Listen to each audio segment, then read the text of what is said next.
정부가 미세먼지 종합 대책을 또다시 내놨습니다. 클린 디젤 정책을 폐기하고 공공부문 경유 차량을 모두 교체하는 대신 일반인들이 LPG 차량을 살 수 없도록 한 각종 제한도 풀릴 것으로 보입니다. 수도권 공공부문에 한정됐던 비상저감주치 대상도 전국의 민간 부문까지 확대됩니다.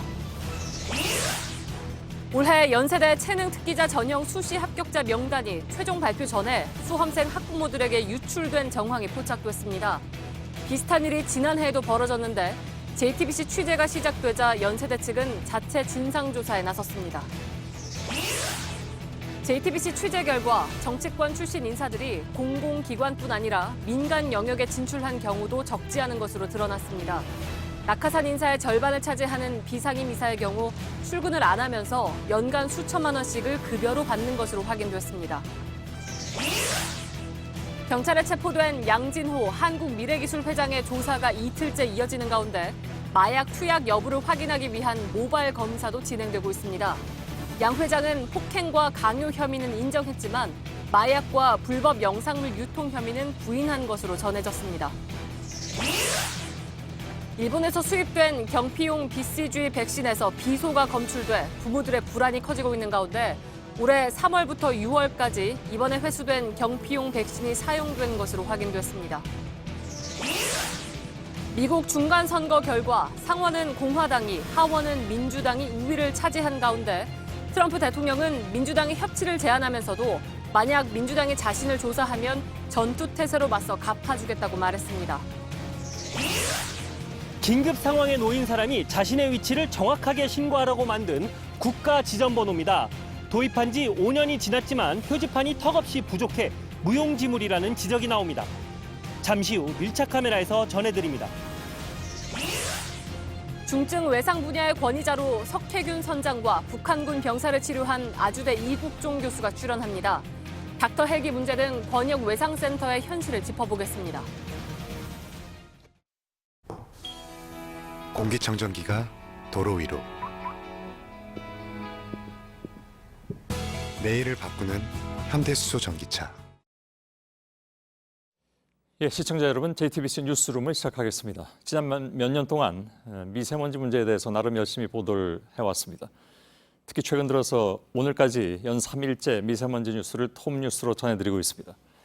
미세먼지가 이렇게 한바탕 휩쓸고 지나간 뒤에 정부가 다시 종합대책을 내놨습니다. 작년 9월 이후에 이 정부 들어서 두 번째로 나온 대책입니다.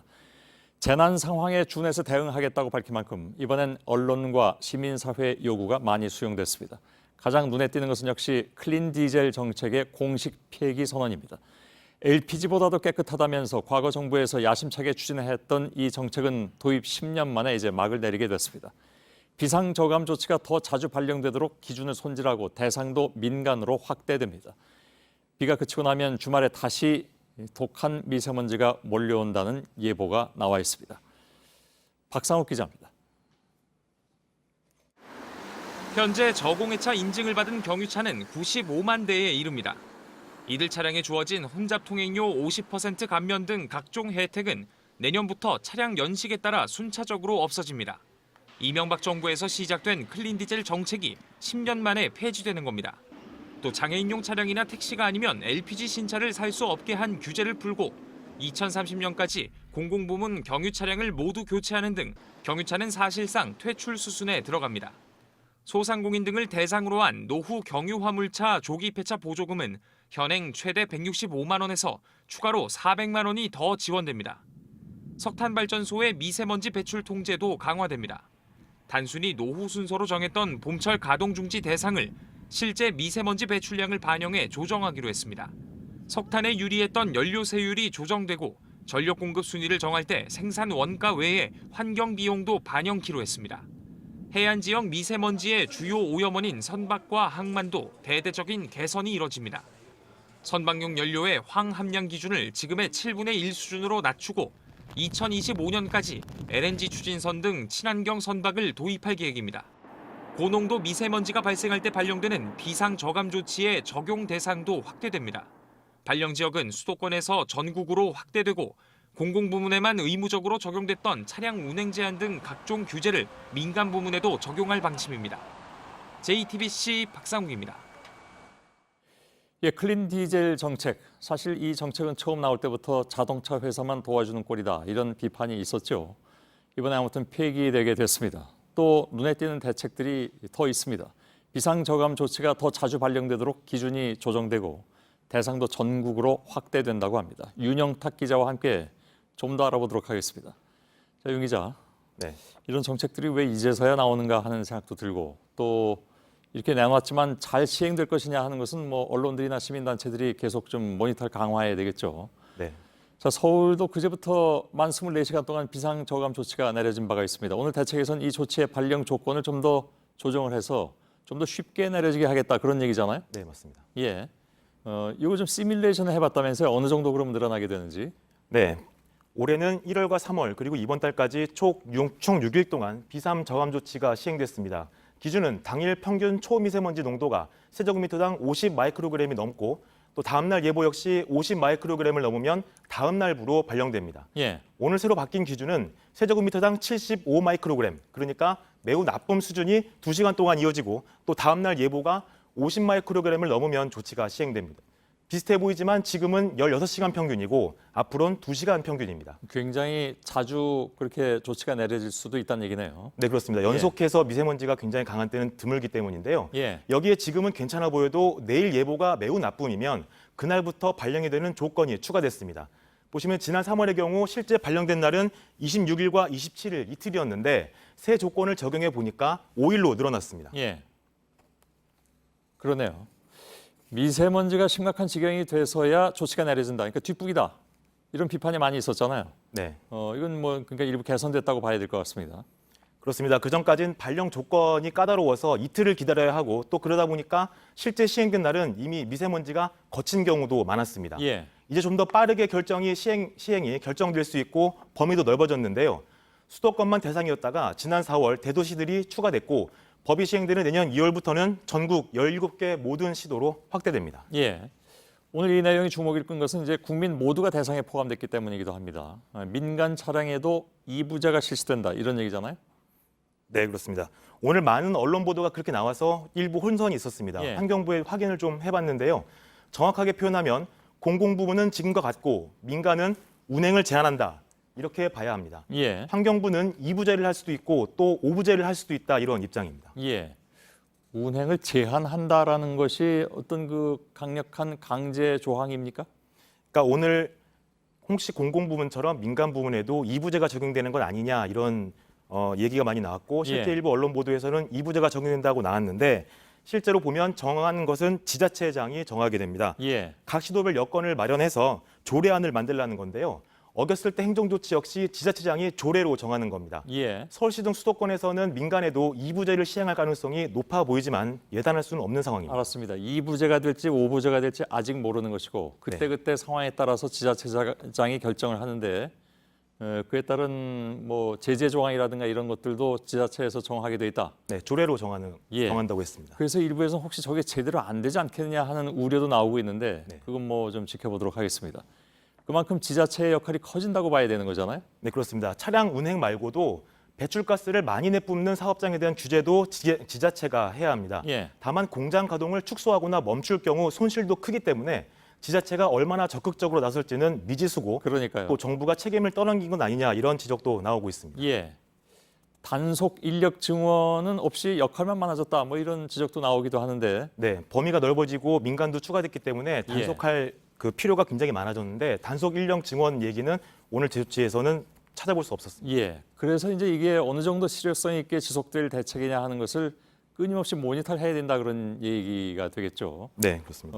그리고 이제 또 눈에 띄는 것이 예보만 가지고도 대책 그러니까 조치에 들어갈 수 있다고 했잖아요. 저감 조치에. 그러면 예보가 그만큼 정확해져야 된다는 얘기가 되겠네요. 네, 그렇습니다. 기억하시겠지만 지난 6일 전국 곳곳에서 마치 황사 때처럼 초미세먼지 수치가 매우 높았었습니다. 예. 전날 5일 국립환경과학원의 당시 예보를 보시겠는데요. 매우 나쁜 예보는 찾아볼 수 없습니다. 예. 그동안 미세먼지 예보의 정확성에 대한 지적이 많이 있었는데 아직 제대로 이루어지지 않고 있는 겁니다.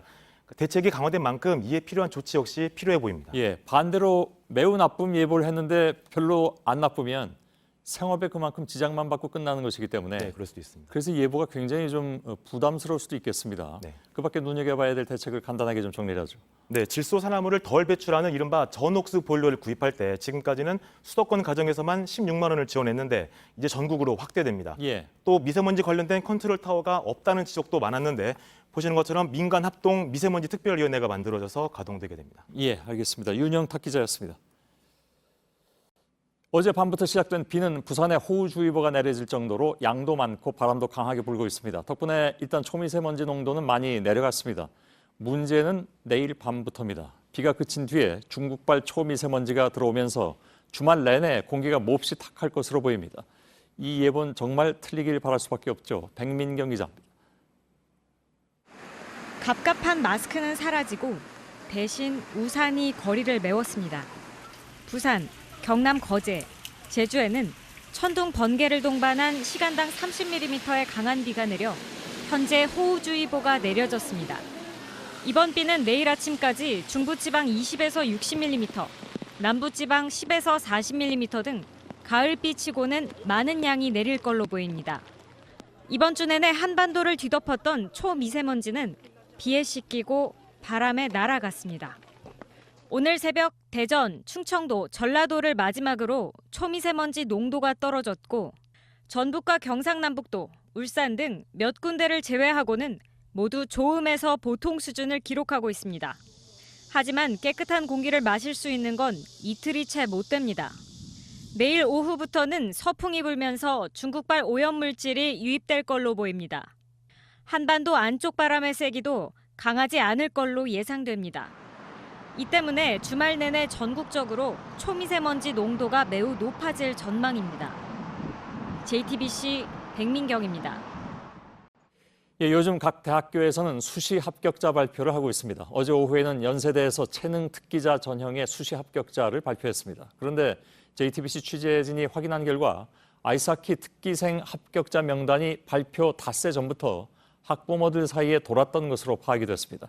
저희 취재가 들어가자 연세대 측은 진상조사에 나섰습니다. 먼저 정혜성 기자입니다. 지난 2일 취재진이 확인한 연대 수시 합격자 명단이라고 적힌 카카오톡 메시지입니다. 고교 아이스하키 선수 9명의 이름과 함께 출신 고등학교가 적혀 있습니다. 실제 합격자 발표가 있기 5일 전입니다. 그런데 어제 발표한 실제 합격자를 파악한 결과 취재진이 확인했던 명단에서 1명을 제외하고 모두 일치했습니다. 기존 명단에 있다가 최종 합격자 명단에 빠졌던 A군은 예비 합격자 1번으로 확인됐습니다. 기존 명단에 없다가 최종 합격한 B군은 발표 직전에 학부모 사이에서 이름이 추가로 돌았던 것으로 파악됐습니다.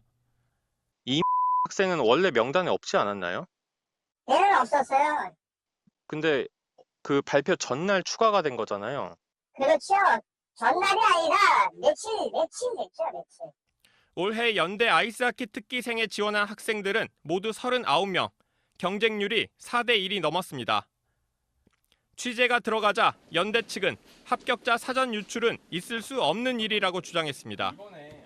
그 합격자 명단이 사전에 유출될 수 있는 가능성은 전혀 없다고 보고요. 그 11월 2일이라고 하면은 저희가 아직 그 최종 결과 계산이나 사정이 끝나지도 않은 시기예요. 하지만 사전 유출 의혹이 커지자 학교 측은 오늘 오전 자체적으로 진상조사를 하겠다고 밝혔습니다. 공정관리위원회에서 이 문제를 해서 지금 그걸 하겠다. 절차량 문제에 대해서 조사를 해서 연대 측은 내부 관계자가 명단 유출에 연루됐을 경우 검찰에 고발 조치하겠다고 밝혔습니다. JTBC 정혜성입니다.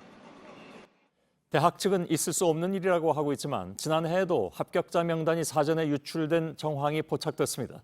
심지어 작년에는 대학이 원서 접수를 마감하기도 전에 이미 해당 명단이 돌았던 것으로 확인됐습니다. 박병현 기자입니다. 지난해 9월 13일 아이스하키 선수 학부모들이 모인 인터넷 카페에 올라온 글입니다. 연세대 체능 수시 원서 접수를 마감하기 하루 전날입니다. 모두 31명이 지원했다는 내용과 함께 연대에 간다는 8명의 이름이 올라와 있습니다. 포지션별 선수 이름, 출신 고등학교까지 정리되어 있습니다. 이 선수들은 다른 대학에 지원하지 않았다고도 합니다. 실제 지난해 연세대의 체능 수시 합격자 발표일은 11월 10일.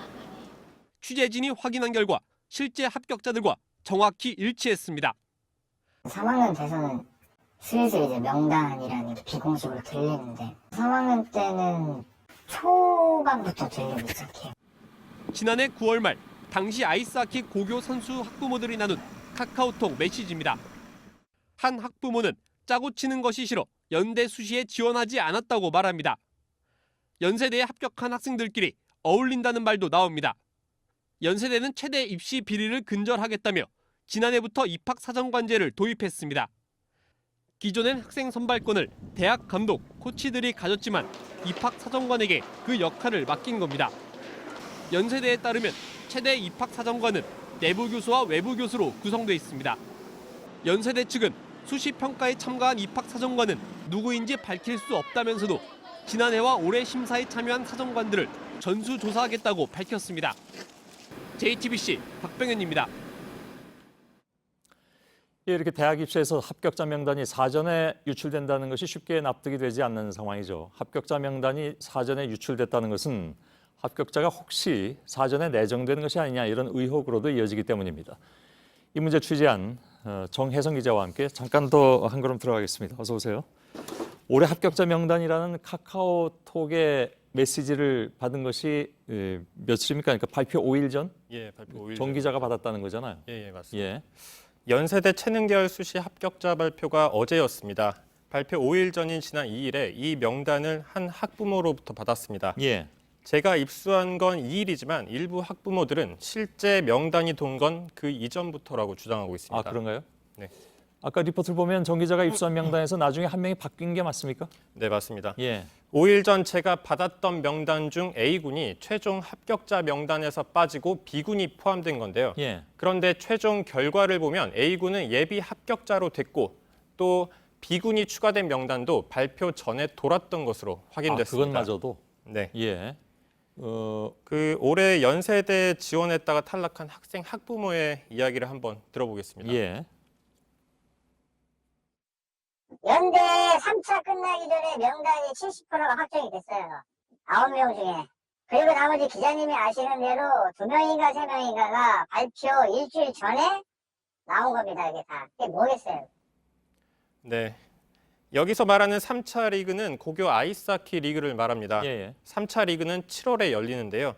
그러니까 7월에 명단 70%가 확정이 됐고 두세 명은 일주일 전에 확정된다고 주장하는 겁니다. 예. 지금 얘기한 대로 발표 일주일 전에 이미 확정된 명단이 유출됐다고 볼 수 있는 그런 여러 가지 이유가 될 수 있을 것 같습니다. 그런데 아이스하키 자체가 이렇게 대중적인 것은 아니기 때문에 응시할 선수가 그만큼 이제 많지 않고 그래서 예측은 충분히 가능한 것이 아니냐. 없는 대학교도 그렇게 많지 않잖아요. 예, 그렇습니다. 예. 그래서 이것이 사전 유출하기보다는 예측된 명단이 나와 보니까 실제와 같더라. 뭐 이렇게 봐야 될 측면은 없나요? 그런 얘기도 있는데요. 저희가 처음 연대 측으로부터 해명을 들었을 때 발표 5일 전에는 합격자 점수 집계도 끝나지 않은 상황이라고 말했습니다. 예. 떨어진 학생 학부모들이 점수 계산 이전에 이미 합격자들이 내정됐다고 주장하는 건데요. 예. 일단 학부모 한 명 더 말씀 들어보겠습니다. 예. 오늘 넣자마자 부모들 사이에서 누구 간다, 누구 안 간다 이렇게 얘기가 돌았었고. 예. 그리고 아이스하키의 경우 연세대뿐만 아니라 고려대, 한양대, 경희대, 광운대 등 국내 5개 대학에서 뽑고 있습니다. 예. 특히 연세대의 경우 상대적으로 고교 선수들의 경쟁이 치열한 것으로 알려져 있습니다. 예. 저희 취재에 들어가면서 연세대 쪽에서 전형에 참여했었던 교수들을 전수조사한다 이렇게 나왔죠? 네, 맞습니다. 연대 측은 입시 비리를 근절하겠다며 지난해부터 대학 체육 특기생에게도 입학 사정관제를 도입했습니다. 예. 지난해에는 연세대 교수 2명과 외부 교수 1명, 그리고 올해는 연세대 교수 5명과 외부 교수 3명이 심사에 참여한 것으로 파악됐습니다. 예. 연대 측은 조사 결과 비리 정황이 나오면 수사를 의뢰하겠다는 입장입니다. 예, 알겠습니다. 정혜성 기자였습니다. 어제 정부의 낙하산 인사 관련 보도를 해드리면서 결국 낙하산 인사의 피해는 정권의 부담으로 작용할 수밖에 없고 이것은 과거 정부에서도 그대로 증명됐다고 전해드린 바 있습니다. 전문성이 없는 인사가 공공기관에 가는 문제도 있지만 최근에 두드러진 점은 여권 출신 인사가 민간 분야에 대거 진출하고 있다는 것입니다. 정부에선 모르는 일이라고 하지만 노조에서 사실상의 낙하산 인사라고 지적하면서 논란이 일고 있습니다. 허진 기자입니다. 지난해 12월 건설업 전문 금융기관 역할을 하는 전문건설 공제조합에는 이사장과 감사가 새로 취임했습니다. 이사장을 맡은 유대훈 전 의원은 지난 대선 때 더불어민주당 서울시당 유세위원장을 맡았습니다. 감사가 된 이상호 씨는 미키루크라는 필명으로 노사모에서 활동했고 지난 대선 때 캠프에 합류했습니다. 건설사나 관료 출신 인사가 맡던 자리에 정치권 인사가 온 겁니다. 조합노조는 구조적 문제도 있지만 이들이 낙하산인 건 분명하다고 밝혔습니다. 공공기관에도 정치권 인맥이 진출하고 있습니다. 한국국제협력단 코이카는 1991년 창립 이래 지난해 11월 처음으로 정치권 출신 이사장을 맞았습니다. 외교관 출신 인사가 가던 자리였지만 지난 대선 때 공동선거대책위원장을 맡았던 이미경 전 의원이 임명됐습니다. 중소기업 제품을 판매하는 공영 홈쇼핑은 지난 6월부터 최창희 사장이 이끌고 있습니다. 2012년 대선 때 사람이 먼저다 슬로건을 만든 최 사장은 광고 전문가지만 홈쇼핑 경력은 없습니다. 공영 홈쇼핑 감사 자리도 논란이 되고 있습니다. 사장이 모르고 있다니. 저는 또 누가 알고 있는 겁니까 이거? 저는 관여하고 있지 않습니다. 조만간 주주총회에서 결정될 감사에는 민주당 중진 의원 보좌관 출신 인사가 내정된 상태입니다. JTBC 허진입니다. 흔히 낙하산 인사라고 하면 주로 기관장만 문제를 삼지만 보이지 않는 낙하산이 바로 비상임이죠. JTBC와 한국공공신뢰연구원 조사에 따르면 현 정부의 낙하산 인사 129명 가운데 절반에 가까운 62명이 바로 비상임 이사였습니다. 회사에 출근도 하지 않고 한 달에 한 번 이사회 회의만 참석하는 비상임 이사들은 수천만 원씩을 챙기고 있었습니다. 박현주 기자입니다. 지난 5월 한국수력원자력 비상임 이사로 임명된 강래구 전 민주당 대전 동구 지역위원장은 임명 이후 6개월 동안 회의에 3번 참석했습니다. 회의 참석과 무관하게 강 이사가 이 회사에서 급여 성격으로 받는 돈은 연간 3천만 원입니다. 한국도로공사, 한국토지주택공사, 한국마사회 등 규모가 큰 공공기관의 비상임 이사도 대부분 회의 참석 수당까지 합해 1년에 3천만 원을 받습니다. 한 달에 한 번꼴로 이사회가 열리기 때문에 한 번에 250만 원을 받는 셈입니다. 이런 과도한 보상에 대해 과거 야당에선 이미 문제점을 지적해왔습니다. 조폐공사 비상임이사 회의 한 번에 179만 원 지급한다. 이게 맞습니까? 비상임이사는 한 번에 179만 원 주고요. 네. 인턴은 월급 132만 원 주고요. 이게 정당하다고 생각하십니까? 하지만 지금 홍종학 장관이 이끌고 있는 중소벤처기업부 산하 중소기업진흥공단에 있는 비상임 이사는 8명인데 연간 최대 3천만 원을 받습니다. 이번 JTBC 공공기관 임원 전수조사에서 전체 낙하산 인사는 129명이었습니다. 대선 때 문재인 캠프 정책본부에서 활동했던 정진화 씨는 코레일 네트워크스, 대전시당 유세지원본부 공동단장이었던 곽성열 씨는 한국조폐공사, 중앙선대위 특보였던 정상수 씨는 한국수자원공사로 가는 등 주목을 덜 받으면서도 많은 돈을 받는 비상임 이사는 절반에 가까운 62명이었습니다.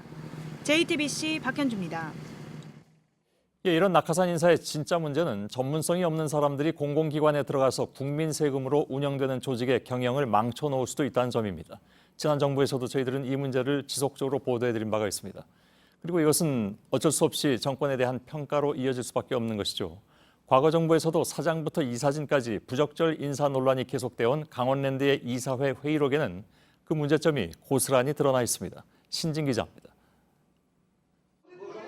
2012년 7월 강원랜드 이사회 회의가 시작되기 직전 이사회장에선 고성과 삿대질이 오갔습니다. 야, 정말 강원랜드 이사회 대단하다 정말. 경영난을 겪는 오투 리조트에 150억 원을 지원하는 안을 놓고 이사들 사이 충돌이 생긴 겁니다. 가까스로 진정된 뒤 이사회가 열렸지만 결정은 졸속으로 이뤄졌습니다. 한 참석자는 형사 책임이라도 좀 지자, 동네 일인데 가서 조사받을 수도 있는 것이라며 찬성적으로 몰아갑니다. 배임죄도 좋다. 한 번도 당해보지 않았기 때문에 한번 당해보려고 한다는 발언도 나왔습니다. 일부 참석자는 강원랜드가 벌어온 돈은 국민들 것이다. 목매달고 죽은 사람이 얼마나 있는지 아냐며 우려를 드러냅니다. 조금 뒤 또 다른 참석자가 이사직을 내일 그만두더라도 통과를 부탁드리고 싶다며 분위기를 바꿉니다. 논의가 길어지자 투표를 할 때 나가면 불출석이 되느냐, 책임이 없는 것이냐는 무책임한 발언도 등장합니다. 결국 15명 중 3명이 불참한 가운데 7명이 찬성하면서 지원안이 통과됐습니다. 강원도 정무부지사 출신으로 낙하산 인사 논란을 빚은 최흥집 당시 사장은 이 같은 중요 결정에서 기권했습니다. 이날 졸속 결정으로 오투 리조트에는 150억 원이 투입되는데 인건비 등으로 모두 소진됩니다. 2년 뒤 감사원은 당시 강원랜드의 지원을 배임으로 결론 내렸습니다. JTBC 신진입니다. 네, 경찰이 양진호 한국미래기술회장의 마약 투약 여부를 확인하기 위해서 모바일 검사에 나섰습니다. 양 회장은 전 직원을 때린 혐의와 닭을 향해 활을 쏘라고 강요한 혐의는 인정했지만 나머지는 부인하는 걸로 전해졌습니다. 경찰은 양 회장에 대해서 구속영장을 신청했습니다. 공다솜 기자입니다. 양진호 한국미래기술회장이 경기 남부지방경찰청으로 들어옵니다. 두 번째 조사를 받은 오늘은 취재진의 질문이 이어졌지만 답은 하지 않았습니다. 혹시 불법 동영상 직접 올리라고 지시하셨습니까? 어제 경찰에 체포된 양 회장은 조사 5시간 만에 심신이 지쳤다며 조사를 마쳤습니다. 첫 조사에선 전 직원 폭행과 갑질 논란에 대해 대체로 혐의를 인정했다고 합니다. 경찰은 오늘 조사에서 마약 투약 혐의와 불법 음란물 유통 혐의를 집중 추궁했습니다. 이에 대해선 부인을 한 걸로 전해졌습니다. 특히 경찰은 마약 투약 여부를 조사하기 위해 국가수의 양 회장의 모바일 검사도 의뢰했습니다.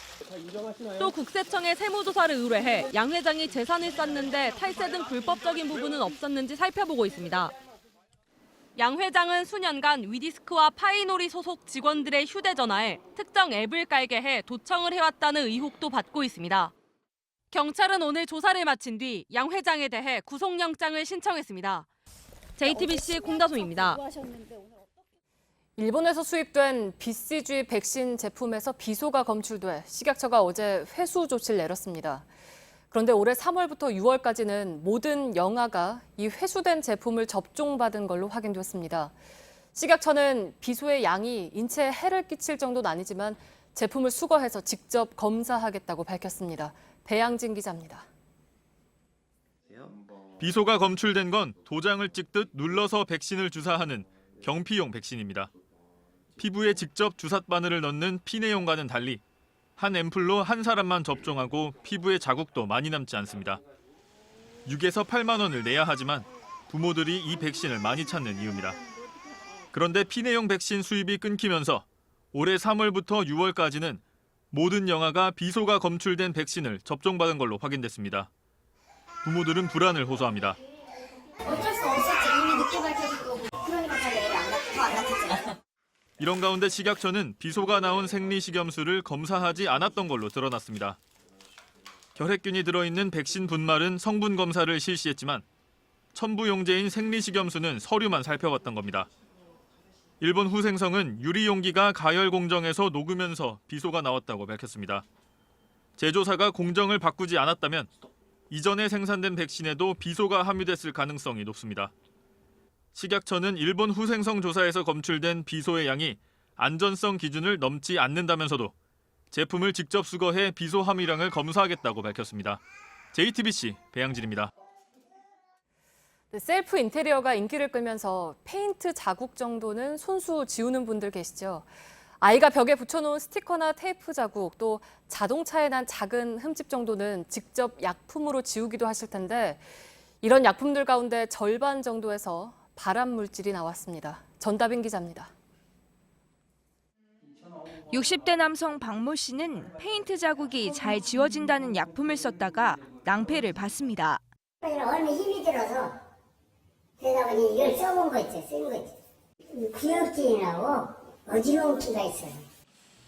한국소비자원 조사 결과 시중에 판매하는 페인트 제거제 11개 중 7개에서 고농도의 디클로로메탄이 나왔습니다. 피부에 닿으면 화상을 입을 수 있고 밀폐된 장소에서 쓸 경우 목숨을 잃을 수도 있는 발암 물질입니다. 실제로 미국에서는 약 10명이 이 성분이 든 페인트 제거제를 쓰다가 숨졌습니다. 하지만 우리나라에선 일반 소비자가 이런 산업용 제품도 쉽게 살 수 있습니다. 페인트 제거제의 경우 디클로로메탄 기준치 자체가 아예 없기 때문입니다. 페인트 제거제뿐 아니라 오염 제거용 약품 26개 중 12개에서 발암물질이 나왔습니다. 스티커나 테이프 자국 등을 없애는 접착제 제거제에는 디클로로메탄을 쓰면 안 되는데 4개 제품에서 검출됐습니다. 자동차 흠집 제거제에는 천식과 구토, 호흡기 암을 일으킬 수 있는 포름알데히드가 기준치보다 8배 넘게 들어있었습니다. JTBC 전다빈입니다.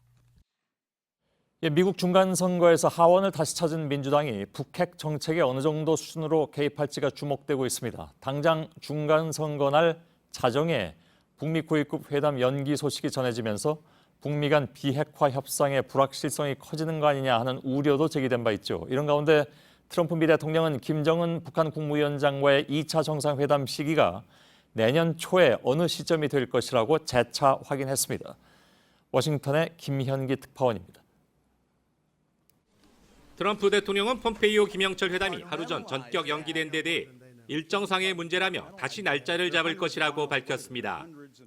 2차 북미 정상회담 개최 시기에 대해선 기존 입장을 재차 확인했습니다. Sometime next year, I would say. Sometime early next year. 미국은 급할 게 없고 서두르지도 않을 것이라며 대북 제재가 유지되고 있다는 점을 반복했습니다. 뉴욕 고위급 회담 연기가 일정상의 이유라고는 했지만 제재 완화를 둘러싼 서로의 이견이 좁혀지지 않았기 때문임을 내비쳤습니다. I could have ended it any time I wanted. I didn't. And there was no collusion. There was no anything. I didn't. 회담 연기와 관련 뉴욕타임스는 양측의 기대와 요구가 맞지 않았다고 했고 월스트리트 저널은 비핵화 전까진 경제적 보상이 없다는 폼페이오 장관에 대한 북한의 불만 메시지라고 해석했습니다. 워싱턴의 외교 소식통은 뉴욕 고위급 회담이 북한의 요청에 따라 연기된 것이며 다른 외교 일정상 다음 달 12월로 넘어갈 공산이 크다고 전했습니다. 워싱턴에서 JTBC 김현기입니다. 미국의 중간선거는 아직도 개표 중입니다. 현재 상원은 공화당이 그리고 하원은 민주당이 각각 다수당의 지위를 차지하면서 의회 권력 분점이 이루어진 바 있죠. 민주당이 하원을 다시 장악한 이후에 처음으로 나온 얘기가 바로 트럼프 탄핵 소추입니다. 그동안에 수면 아래에 있던 러시아 스캔들의 수사 결과나 각종 위헌 논란에 대해서 민주당은 트럼프 대통령의 탄핵을 추진할 수 있습니다. 물론 하원에서 탄핵안이 가결되더라도 상원을 사수한 공화당을 넘어서기가 쉽지는 않겠지만 문제는 2020년 대선 때까지 지속적으로 탄핵 얘기가 나오면서 트럼프 미 대통령의 국정 동력이 크게 상실될 수 있다는 것입니다.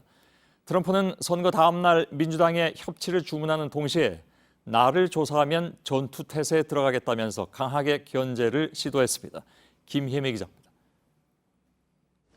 트럼프 대통령의 발언은 중간 선거로 바뀐 권력 지형을 상징적으로 보여줬습니다. If they do that, then it's just all it is a warlike posture. 선거 다음 날 기자회견을 열어 민주당이 자신과 행정부를 파헤친다면 의회에 대한 조사에 나서겠다며 기선제압에 나선 모양새입니다. 탄핵 관련 질문이 나오자 큰 소리를 쳤습니다. What do? Do you impeach somebody because he created the greatest economic success in the history of our country? Let's impeach him because the country is so successful. 트럼프 대통령은 이날 바로 제프 세션스 법무장관을 해임했습니다. 러시아의 미국 대선 개입 의혹에 대한 로버트 뮬러 특검 조사에 즉각 대비한 겁니다. 트럼프 대통령은 그간 세션스 장관이 특검에 대한 감독권을 제대로 행사하지 않았다고 비판했습니다. 권한 대행에는 뮬러 특검을 비판해온 충성파인 매슈 휘터커 법무장관 비서실장이 임명됐습니다. CNN은 중간 선거 이후 워싱턴의 새로운 권력 역학 관계를 고려한 트럼프의 신속한 한방이라고 평가했습니다. 트럼프의 공세에 민주당도 곧바로 응수했습니다. 하원 의장이 유력시 되는 낸시 펠로시 민주당 하원 원내대표는 세션스 장관 해임은 특검 수사를 약화시키고 종결시키려는 노골적인 시도라며 의회가 즉각 조치를 취해야 한다고 말했습니다. 미국 언론은 트럼프의 마이웨이에도 불구하고 민주당이 조사권을 남발하거나 탄핵 카드를 꺼냈을 경우 다음 대선에서 역풍이 불 수 있다고 진단했습니다. 민주당이 트럼프 때리기에만 몰두했다는 여론의 비난을 받을 수 있다는 의미입니다. JTBC 김혜미입니다. 한미연합군과 주한미군 유엔군 사령부를 함께 책임지는 한미연합사령관이 교체됐습니다. 로버트 에이브럼스 신임 사령관은 취임사에서 한미 동맹을 강조하면서 강한 관계는 신뢰를 바탕으로 한다고 말했습니다. 네, 오늘 낮 충남 서천에서 다리를 지나던 시내버스가 10m 아래 하천으로 떨어졌습니다. 80대 노인 1명이 숨지고 5명이 다쳤습니다. 현장에 취재기자 연결하죠. 정영재 기자, 현장 상황이 지금 어떻습니까? 네, 버스는 지금 제가 서 있는 이 다리에서 이 가드레일을 들이받고 10m 아래 하천으로 떨어졌습니다. 아래쪽에 버스가 거꾸로 하천 바닥에 박혀 있는 모습이 보이실 텐데요. 차량 앞부분 일부가 물에 잠겼고 버스는 크게 부서지진 않았지만 떨어진 가드레일이 구겨져 매달려 있는 상태입니다. 다리가 물에서 꽤 높이 설치되어 있기 때문에 구조대가 사다리를 이용해서 승객들을 구조하고 또 병원으로 이송하기도 했습니다. 네, 그러니까 1명이 숨지고 5명이 다쳤다고 했는데 지금 다친 승객들 상태는 어떤가요? 괜찮습니까? 네, 이 버스가 시골을 오가는 차량이기 때문에 승객들 대부분이 60대 이상의 노인들이었습니다. 우선 81살 신모 할아버지가 추락 후 심정지 상태에 빠져서 구조대원들이 심폐소생술을 하면서 병원으로 옮겼지만 결국 숨졌습니다. 함께 타고 있던 승객 5명은 머리와 치아 부위를 다치긴 했지만 움직일 수 있는 상태였던 것으로 보입니다. 긴 사다리를 내리고 몸에 밧줄을 감아서 다리 위로 구조한 뒤 지금은 병원으로 이송돼 치료를 받고 있습니다. 네, 사고가 어떻게 난 건지 좀 정확한 사고 원인이 나왔습니까?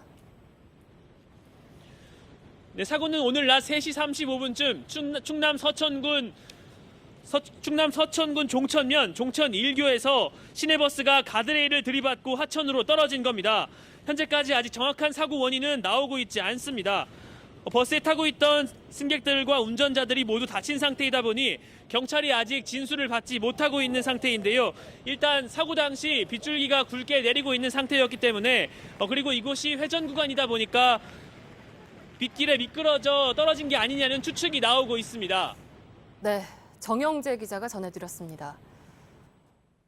여객기에 탄 승객이 기내 창문을 깨는 등 난동을 부리다가 경찰에 넘겨졌습니다. 대한항공에 따르면 미국 로스앤젤레스를 떠나 오늘 오전 5시 10분 인천공항에 도착한 여객기에 탑승한 30대 한국계 미국인이 비행 중 폭언과 자해를 하는 등 소란을 일으켰습니다. 공항에 착륙하기 직전에는 자신의 태블릿 PC를 여객기 창문으로 던져 이중창 가운데 기내 쪽 부분이 깨지기도 했습니다. 이 승객은 착륙 직후 공항 경찰대에 넘겨졌습니다. 언행에 각별히 주의하라. 오늘 한국당 비대위가 전원책 변호사에게 전한 말입니다. 지도부가 인적 청산을 하라면서 칼자루를 쥐어준 사람에게 강한 경고를 보낸 건데 인적 청산을 해보기도 전에 본인부터 물러나게 될 수 있다는 말까지 나오고 있습니다. 김나한 기자입니다. 김용태 자유한국당 사무총장은 오늘 오전 기자들과 만나 전원책 조강특위 위원에 대한 비대위의 경고를 전했습니다. 조강특위 구성원들은 당원당규상 조강특위 역할 범위를 벗어나는 언행에 각별히 유의해달라는 뜻도 분명히 전달하기로 하였다. 비대위가 발표한 내년 2월이 아닌 6, 7월 이후 당 전당대회를 치러야 한다는 전 의원의 주장을 겨냥한 겁니다. 전 의원이 해촉될 수 있느냐는 질문에도 여지를 남겼습니다. 임명은 협의를 거쳐서 하게 돼 있고 면에 대해서는 별다른 규정이 없거든요. 어떻게 해석하면 비대위원장이 독단적으로 결정해도 되고 그 이야기를 오늘 드릴 사안은 아니라고 봅니다. 그러자 전 의원도 강하게 반발했습니다. 전 의원은 뉴시스와의 통화에서 김병준 위원장에 대해 그런다고 자기에게 대권이 갈 줄 안다. 눈앞에서 권력이 왔다 갔다 하니 그게 독약인 줄 모른다고 말했습니다. JTBC 김나한입니다. 네, 김동연 경제부총리가 어제 국회에서 경제에 관한 정치적 의사결정의 위기다 이런 말을 했었죠. 야당은 청와대를 겨냥한 말이라고 주장했는데 오늘 부총리는 여야가 이념 논쟁에서 벗어나서 책임 있는 결정을 빨리 해달라고 말했습니다. 박유미 기자입니다.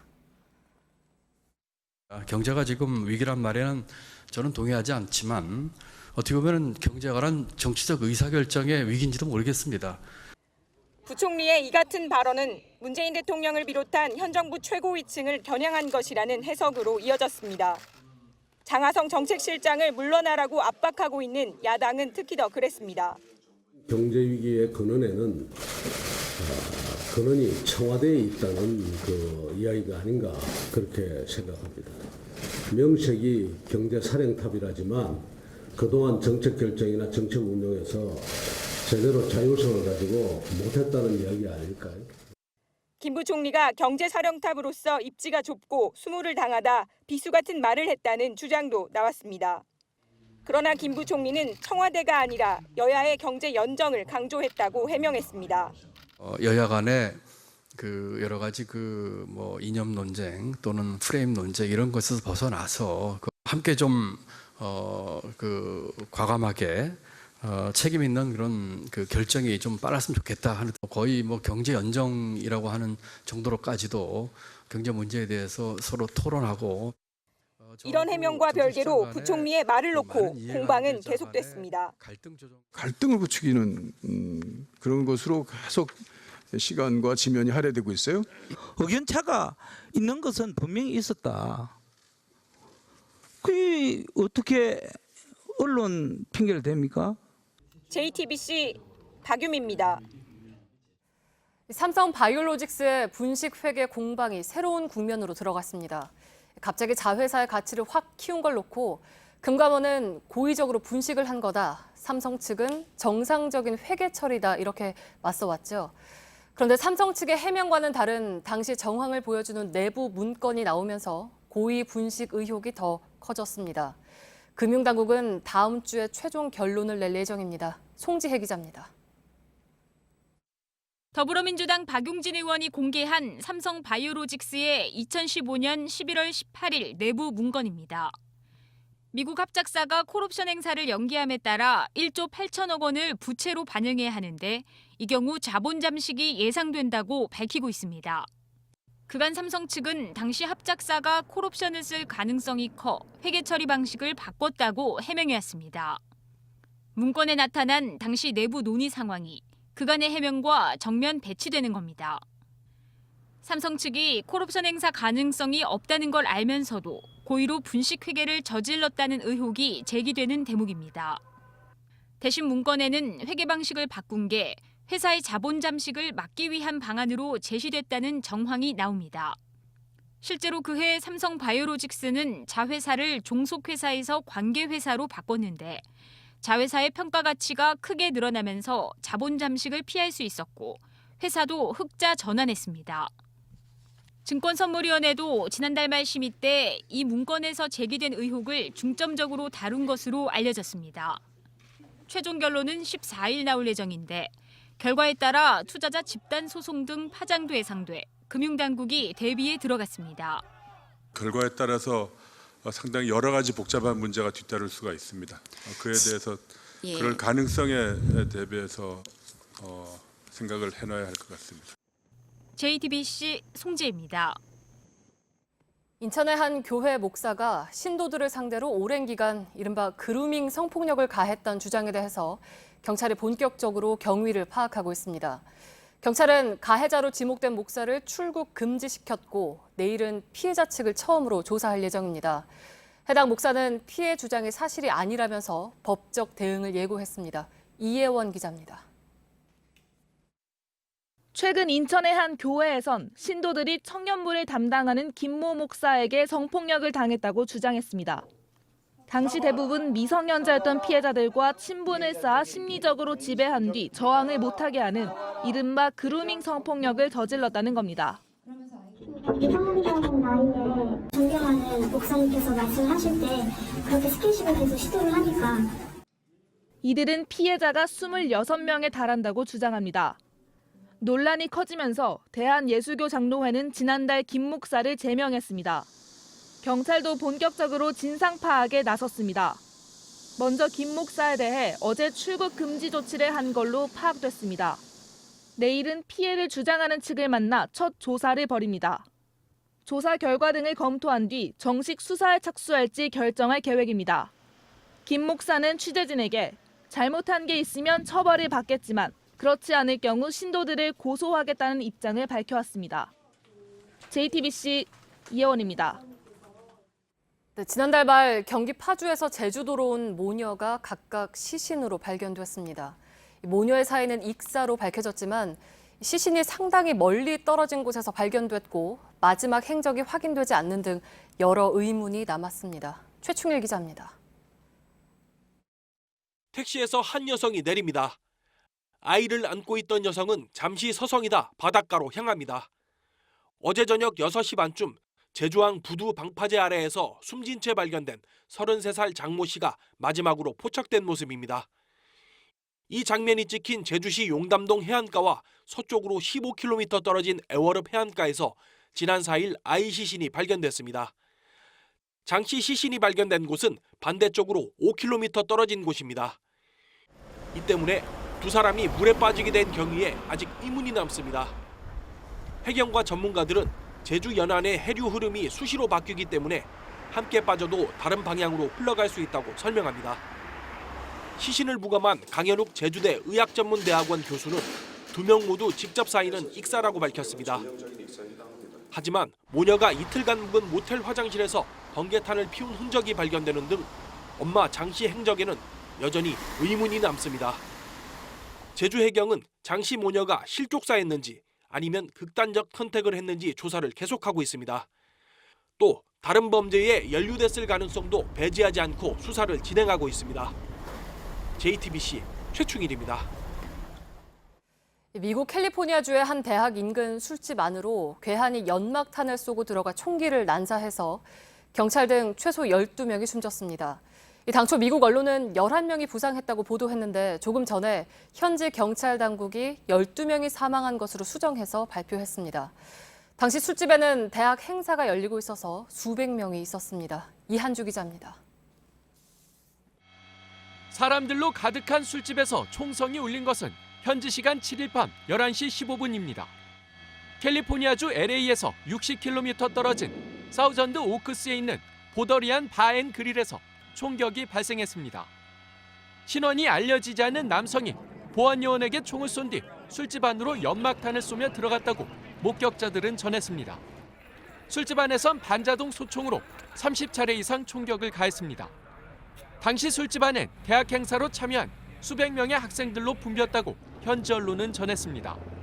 용의자는 술집에서 사람들이 모두 빠져나간 뒤에도 경찰과 대치했던 것으로 알려졌습니다. 현지 경찰은 용의자가 술집 안에서 죽었고 총격으로 경찰관 1명을 포함해 최소 12명이 숨졌다고 밝혔습니다. 사건이 발생한 지역은 한인도 많이 거주하는 곳입니다. 아직 한국인 피해자는 확인되지 않고 있습니다. 사건 경위를 조사하고 있는 경찰은 테러 연관성도 주목하고 있습니다. JTBC 이한주입니다. 서울의 아파트 가격이 1년 2개월 만에 상승세를 멈췄습니다. 한국감정원에 따르면 지난 5일 기준 서울의 주간 아파트값 상승률은 0%였습니다. 서울 아파트값이 상승을 멈춘 건 지난해 9월 둘째 주 이후 처음입니다. 구별로는 강남 3구 아파트값이 3주 연속 떨어졌고 용산과 동작구도 하락폭이 커졌습니다. 부산경찰청이 합성사진으로 만든 신분증으로 토익 등의 공인영어 시험을 대신 쳐주고 돈을 받은 35살 이모 씨 등 2명을 구속했습니다. 이들에게 대리시험을 부탁한 30여 명의 의뢰인들도 불구속 입건됐습니다.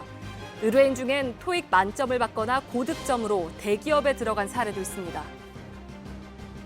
인천의 운전면허 시험장에서 돈을 받고 면허를 따게 해준 시험 감독관 9명과 브로커 등이 경찰에 적발됐습니다. 이들은 응시생 40여 명으로부터 적게는 10만 원, 많게는 400만 원을 받고 다른 응시생들이 퇴실한 뒤 필기시험의 정답을 알려주거나 안전요원이 대신 기능시험 주행을 하게 했습니다. 뉴욕타임스는 미국 미시간주와 미주리주, 유타주 총 3개 주에서 중간선거와 동시에 주민투표를 실시해서 대마초 소지와 흡입에 대한 합법화 법안을 통과시켰다고 보도했습니다.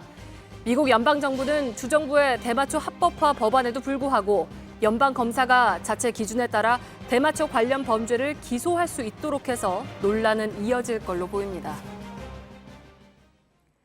미세먼지 때문에 마스크는 기본이고 입안을 헹구는 구강 청결제가 필요한 야구장.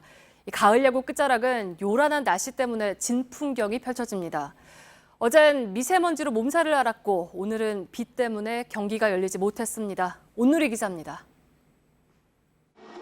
추운 날씨와 싸워야 했던 가을 야구엔 두꺼운 점퍼와 담요, 난로가 등장하곤 했습니다.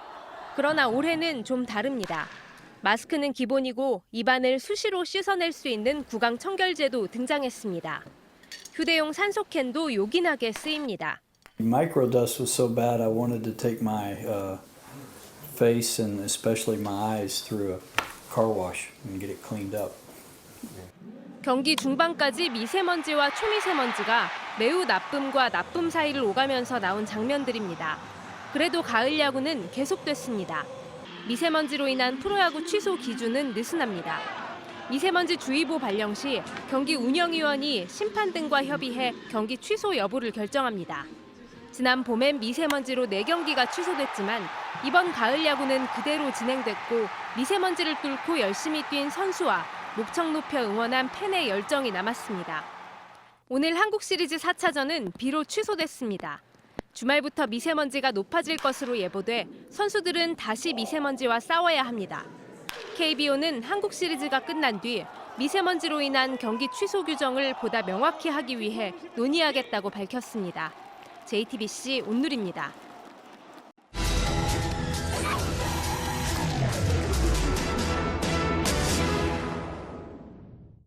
네, 우리나라 전역에 국가 지점 번호라는 게 있습니다. 산속에서 길을 잃거나 다쳐서 구조를 요청할 때 정확한 위치를 신고하라고 정한 일종의 위치 정보입니다.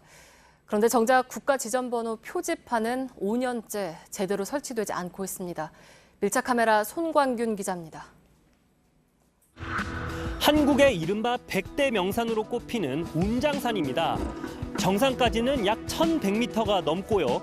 제가 서 있는 곳은 이 산의 중턱입니다. 그런데 지금은 낙엽이 많이 떨어져서 등산로가 어딘지 구별이 쉽지 않고요. 일부 산악회에서 붙여놓은 등산로 표시도 떨어져 있는데요. 이런 상황에서 길을 잃어버리면 어떻게 신고를 해야 할까요? 실제로 이 산에서는 지난 2016년 12월 등산객이 실종됐습니다. 하산을 하다 길을 잃은 등산객은 119에 전화기 배터리가 얼마 남지 않았다며 신고한 뒤 연락이 끊겼습니다. 겨울이라 눈이 많이 쌓인 데다 사고 당일 비가 내리고 안개까지 껴 위치를 알리지 못한 겁니다. 등산이 많이 와요. 그리고 주로 이제 겨울에 눈산이 예뻐. 눈이 많이 오고 잘 안 녹으니까 추우니까 그래서 겨울에 좀 많이 와요. 이 등산객은 실종 9달 뒤 시신으로 발견됐는데 등산로에서 떨어진 곳이었습니다. 거기가 아니었고 이 뒤로 넘어가서 저쪽 가서 있었어. 그것도 버섯 따러 간 사람이 찾았지. 그러니까 어디로 간지를 모르니까 위치를 모르는 거지. 같은 길로 올라가 봤습니다. 낙엽으로 뒤덮인 등산로가 제대로 보이지도 않는데 이정표 하나가 눈에 띕니다. 정부가 2013년부터 보급한 국가 지점 번호입니다. 등산로 한쪽에 설치된 바로 이것이 국가 지점 번호 표지입니다. 문자 2개와 숫자 8개로 이루어져 있는데요. 산에서 갑자기 다치거나 지원이 필요할 경우에 119로 신고를 해서 이 지점 번호를 말하라는 취지입니다. 그런데 이곳에서는 재작년에 실종 사고가 발생된 이후에야 지자체에서 20개 넘게 추가했습니다. 하지만 등산로에서 조금만 벗어나도 표지판은 찾기 어렵습니다. 산에서 길을 잃은 상황을 가정해보기 위해서 등산로에서 불과 3분 정도만 걸어 나와 봤습니다.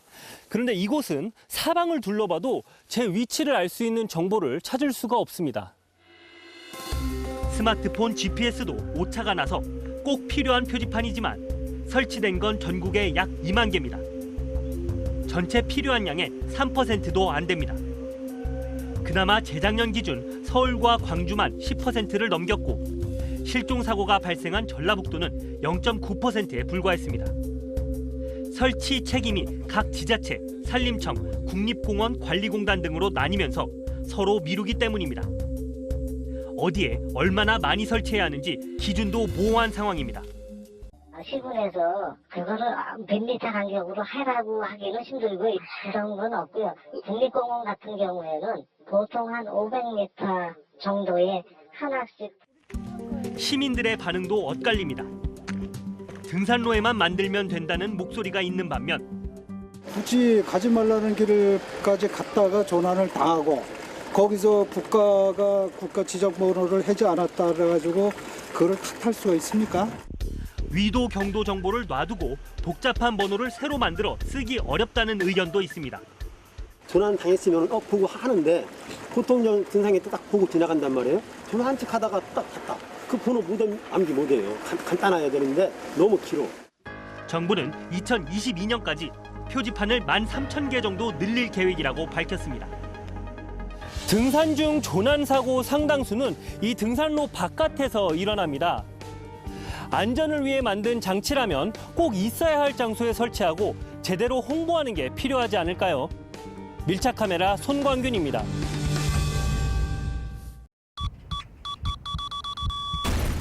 내 차가 충격받으면 내게도 충격이 온다. 실시간으로. 이것이 커넥티드. 실시간이 아니면 블랙박스도 아니지. 아이나비 커넥티드. 내 차가 충격받으면 내게도 충격이 온다. 실시간으로. 이것이 커넥티드. 실시간이 아니면 블랙박스도 아니지. 아이나비 커넥티드.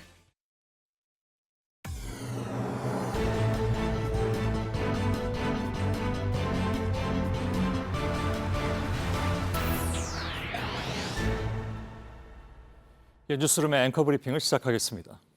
오늘 전국의 공기가 맑습니다. 비가 쏟아져도 공기가 맑으니까 참 좋죠. 엊그제까지 독한 미세먼지 속에 있었다는 것을 깜빡 잊을 정도입니다. 그렇습니다. 문제는 그것이기도 합니다. 공기가 좋으면 나쁠 때를 잊어버리고 그래서인지 대책도 절실하게 나오지 않았다는 것. 오늘같이 공기 좋은 날 굳이 앵커 브리핑이 미세먼지를 말하는 이유이기도 합니다. 일본이 미국 본토에 화생방 공격을 시도했다. 2차 대전이 한창이던 1943년 7월에 미국 로스앤젤레스 시민들 사이에는 그런 소문이 돌았습니다.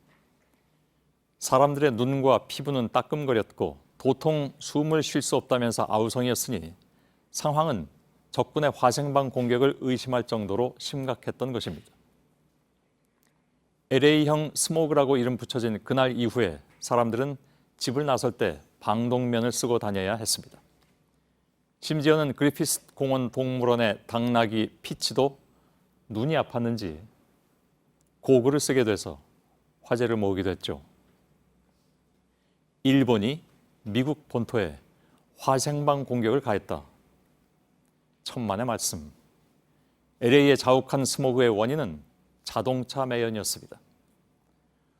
훗날 런던 포그로 유명한 1950년대 스모그가 수많은 런던 시민들의 목숨을 앗아간 뒤에야 대책이 세워졌듯이 그보다 10년을 앞섰던 LA의 스모그는 일본의 화생방 공격이라는 2차 대전판 가짜뉴스를 양산하고 난 뒤에야 이 천사의 도시를 각성시켰습니다. 산업화를 거쳐간 모든 도시들이 대기 오염에 시달리고 그 대가로 시민들의 수명을 단축시켰다는 것을 모르지 않으면서도 우리는 어떤 노력을 했는가? 공장의 굴뚝은 단지 경제 성장을 의미하는 것이었고 청정과 디젤이라는 도무지 어울리지 않는 모순된 단어들의 조합 하나로 엄청난 디젤 차량을 팔아치운 자동차 기업들의 탐욕까지. 그리고 지금은 우리와는 비교도 되지 않은 규모의 탐욕으로 성장만을 앞세우고 있는, 그러면서도 이웃나라의 고통은 전혀 안중에도 없어 보이는 거대한 공장 국가를 옆에 두고 있는 신세가 됐습니다. 당나귀까지 고글을 쓴 이후에 캘리포니아주는 맑은 하늘을 되찾기 위해서 긴 호흡의 정책들을 시행했습니다. 당국자의 말을 빌리자면 20년간 18만 톤의 유해가스를 사들였을 정도였으니까요. 그 당국자가 바로 어릴 적 공포의 LA 스모그를 겪었던 당사자이기도 했습니다. 그 와중에 우리는 시민들의 원성이 켜켜이 쌓인 이후 부랴부랴 대책은 발표됐지만 아직 국회의 문턱조차 넘지 못한 미세먼지 관련 법안만 50여 건, 또한 무시할 수 없는 요인인 중국발 미세먼지 대책은 여전히 제자리 걸음이라 하니 이것도 긴 호흡이라면 긴 호흡이랄까. 오늘의 앵커 브리핑이었습니다.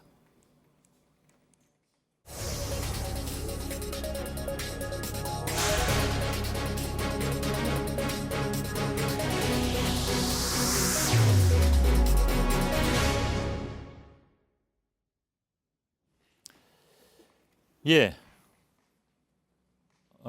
벌써 오늘 화면에 나오고 계시네요. 본인은 그다지 유명세를 좋아하시는 것 같지는 않습니다만 어쨌건 현재 대한민국에서 제일 유명한 의사분이 제 옆에 나와 계십니다. 사실 지난번에 화상으로는 인터뷰를 한번 진행을 했습니다만은 이렇게 직접 또 스튜디오에서 만나 뵙게 됐습니다. 아주대 경기남부 권역외상센터장 이국종 교수가 오늘 특별히 스튜디오에 나와 주셨습니다. 어서 오십시오. 네, 안녕하십니까. 예. 모신 이유는 뭐 여러 가지가 있겠습니다만 오늘 책 얘기는 안 하고 싶다고 하셨다고 들었습니다. 책이라고 별로 생각도 들지 않습니다, 사실. 책이라는 생각은 별로 들지 않는다. 너무 겸손한 말씀은 하시나요? 정말 그렇지 않습니다. 책이라는 게 어떤 이렇게 지식의 흐름 같은 거를 잘 전달할 수 있도록 좀 정제가 잘 돼야 되는데 제가 그런 그 언어의 조합이나 그런 걸 제대로 배운 사람이 아니지 않습니까? 그냥 메모 같은 거를 그냥 컴포지션한 거기 때문에 책이라고는 생각 안 합니다. 일종의 백서라고 보면 될 것 같군요. 그렇습니다. 예. 그러나 아무튼 그 책에 대한 얘기는 별로 하고 싶지 않으셨다고 말씀하셔서 제가 어떻게 좀 시작을 할까라고 생각을 하다가 얼핏 다른 데서 보니까 인터뷰를 할 때마다 5,000명의 적이 생긴다 이런 말씀하셔서 그건 어떤 뜻으로 하신 말씀이십니까? 그건 저희 선배 의사분께서 처음에 이제 아데마네 여명작전 직후에 이제 그때 언론에서 관심을 좀 가져주시고 나니까 그냥 그런 걱정을 많이 해주신 겁니다. 저희 선배 의사가 그냥 조심하라고 그러셨죠. 예. 근데 그 말이 틀린 말은 아닙니다. 웃으시는 건 제가 처음 봤습니다, 근데. 예. 그 말이 틀린 것 같진 않습니까? 왜 그렇게 생각을 하셨는지요?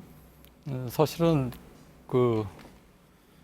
저희 개인적인 것뿐만이 아니고 또 언론사 입장에서 보셔도 이게 굉장히 중요한 시간이지 않습니까? 어떻게 보면 언론에서 하는 게 한 장의 사진이나 한 1분 정도의 보도를 가지고도 세상을 바꿀 수가 있지 않습니까? 굉장히 귀중한 시간이라고 생각하는데 어떻게 보면 대한민국의 의사가 10만 명이 넘는데 그리고 저보다 더 뛰어난 의사들 굉장히 많습니다. 그런데 제가 과도하게 노출이 되는 거에 대해서는 그리고 사실 노출되는 거에 비해서는 지금 어떤 정책적으로나 국가 시스템적으로 잘 자리 잡는 부분이 전혀 없기 때문에 그러니까 버블이죠, 버블. 이 이코노믹 버블만 있는 게 아니라 저도 버블 덩어리라고 생각하기 때문에 사실 되게 민망합니다. 제가 왜 이 질문을 계속 드리냐면요. 그래도 얼핏 생각하기에 이국정 교수께서 인터뷰를 잘 안 하실 분 같은데 가끔씩 이렇게 인터뷰에서 뵙는 걸 보면 뭔가 저기는 어떤 목적이 있으신 게 아닌가. 그러니까 다시 말하면 뭐 그런 여러 가지 지금 말씀하신 문제에도 불구하고 언론에 본인이 노출됨으로써 어떤 우리 의료계 본인이 겪고 계신 어떤 어려움 이런 것들을 좀 알려서 해결하고 싶으신 생각이 있으신 것 같다라고 저 나름대로는 그렇게 생각을 했습니다. 전 정반대인 것 같은데요. 그런가요? 제가 뭐 감히 그렇게 어떤 목적의식을 가지고 하는 건 아니고요. 그 언론사에 계신 분들이 이거는 대단한 의학 전문가가 보지 않더라도 그냥 하다못해 정치권에 있는 분들도 마찬가지인데요. 우리나라 이렇게 사망 통계나 이렇게 환자분들이 어떻게 돌아가시는지 조금만 그리고 그 과정에 대해서 단 한 번이라도 이렇게 지나가면서라도 보시는 분들은 어쩌면 이럴 수가 있지 이게 나라가 왜 이렇게 되고 있지라는 생각을 누구나 가지시거든요. 그런 분들이 언론사에도 꽤 많이 계세요. 그러니까 그런 분들께서 어떻게든지 그런 말씀을 하세요. 언론사에 계시는 분들이 좀 알려보자. 이걸 어떻게든지 저는 이제 오히려 좀 제가 이런 거 익숙치 않으니까 잘 못하겠다고 하는데 언론사에서 자꾸 뭐라고 하시냐면 이렇게 불씨가 꺼져가지 않게 그래도 계속 문제 제기를 해야지 그나마 정책적으로 좀 연결되지 않겠냐 이런 말씀을 하시고 저는 오히려 이게 쉽지 않을 것 같습니다. 이렇게 얘기하면 좀 빼는 입장이고. 그 말은 그렇습니다. 충분히 일리가 있는 얘기라고 생각합니다. 왜냐하면 되게 이제 그게 좀 이슈가 됐다가 좀 지나면 또 사그라들고 해서 불씨를 살린다는 차원에서 모신다는 것은 저희도 마찬가지 입장이긴 합니다만 본론으로 들어가겠습니다. 그 인계점이 지난번에 좀 화제가 됐습니다. 인계하는 곳을 얘기하는 거죠, 그러니까. 네, 그렇습니다. 그러니까 예를 들어서 헬리콥터가 출동을 했을 때 환자를 어디서 이제 받아서 병원으로 옮겨야 되는데 그 인계점이라는 것이 워낙 좀 드물게 있다 보니까 정말 필요한 시간에 제때제때 환자를 모실 수가 없는 그런 상황. 우리나라의 인계점이라는 곳이 몇 군데나 있습니까? 그 전국적으로 이제 인계점이라고 갖춰져서 최소한의 시설 갖춘 곳은 이제 800곳 정도가 있다고 알고 있습니다. 그런데 예. 저희가 타고 이제 기동하는 헬기는 보통 저 뒤에 있는 거 지금 사진에 나와 있는 것처럼 예. 전 AW139 기종인데요. 예. 경기소방항공대 기종이기 때문에 저희는 인계점을 주로 이용하지는 않거든요. 아, 그런가요? 기본적으로 그리고 제가 사실 저 같은 사람이 여기서 이렇게 얘기를 하는 게 어떻게 보면 귀한 방송 시간에 낭비라고도 볼 수가 있는 게 지금 말씀하시는 내용이 그 인터넷 같은데 그냥 아무 인터넷 사이트나 런던 에어 앰뷸런스를 검색하시게 되면요. 예.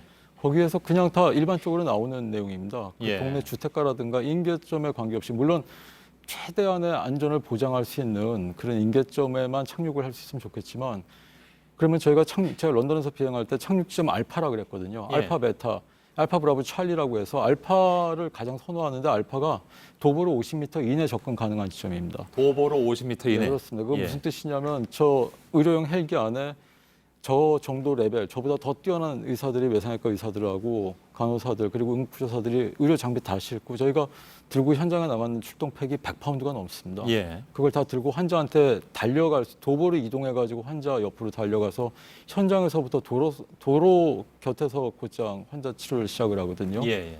그러니까 골든아워가 지켜지는 겁니다. 어디서든지 미국 메릴랜드 주에서 We can touch down any place in whole state of Maryland in 18 minutes. 이 얘기를 그냥 파일럿들이 합니다. 18분 내에 다 내려꽂힙니다. 예. 그럼 그렇게 되려면 인계점에서 인계점까지 앰뷸런스 환자 데리고 오고 인계점에서 의사가 환자를 그때부터 만나는 시간 그리고 병원까지 이송을 다 해야 되는 한국에서 전체 시간하고 예. 우리는 이 지역 내에 우리가 메릴랜드주 어디서든지 18분 내에 다 내려꽂힐 수 있다고 자신 있게 얘기하는 그 예. 시스템하고는 다르지 않습니까? 그러니까 우리는 몇 분입니까 그러면? 이거 뭐 딱 어디 정해서 얘기할 수는 없겠지만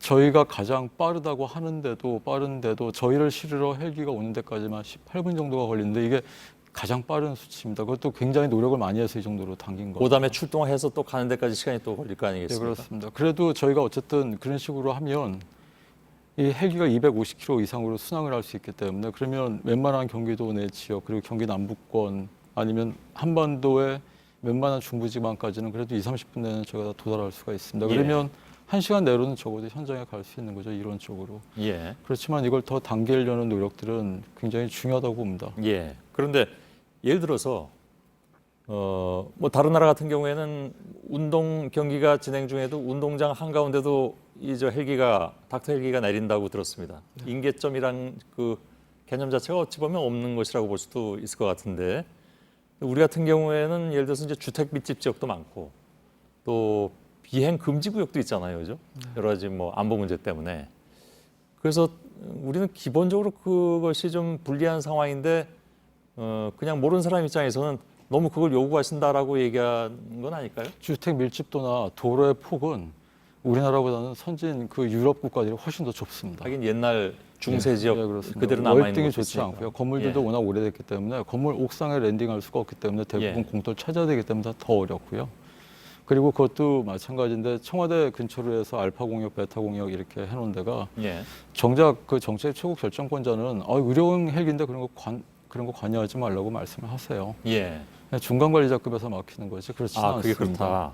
그리고 지금은 사실 인계점이나 아니면 병원 전 단계에서만 많이 국한돼서 얘기를 하는데 사실 의료계에서는 이런 굉장히 좀 비통한 얘기들이 있습니다. 예. 병원 전 단계는 고사하고 병원에 정작 큰 대형 병원에 내려와 그 응급실로 내원을 해서 빨리 수술적 치료를 받아야 되는 환자조차도 그러니까 병원 지금 제가 얘기하는 건 병원 전 단계지 않습니까? 병원 전에 병원에 소방대원들이 데리고 와도 수용을 못하고 수술을 못해가지고 지금 한마디로 튕겨져 나가는 사람들이 굉장히 많은데 뭐 병원 전 단계를 지금 얘기할 우리가 그런 한마디로 주제가 되냐 이런 얘기도 사실 많이 나오는데 그 말씀도 일리가 있는 말씀입니다. 그러니까 아주 우리가 체급이 안 되는 겁니다. 그러니까. 예. 오늘 제가 하여간 이 문제만 좀 집중해서 질문을 좀 드려보겠습니다. 다른 질문도 사실 많이 준비됐는데 어떻게 좀 해결점을 찾을 수 없을까 하는 그런 생각도 드니까 이에 대한 질문 좀 집중했으면 좋겠는데 그러면 예를 들어서 지금까지 그 인계점의 문제 때문에 정말 살릴 수 있는 그런 생명을 잃은 경우가 실제로 경험하셨을 때 있었습니까?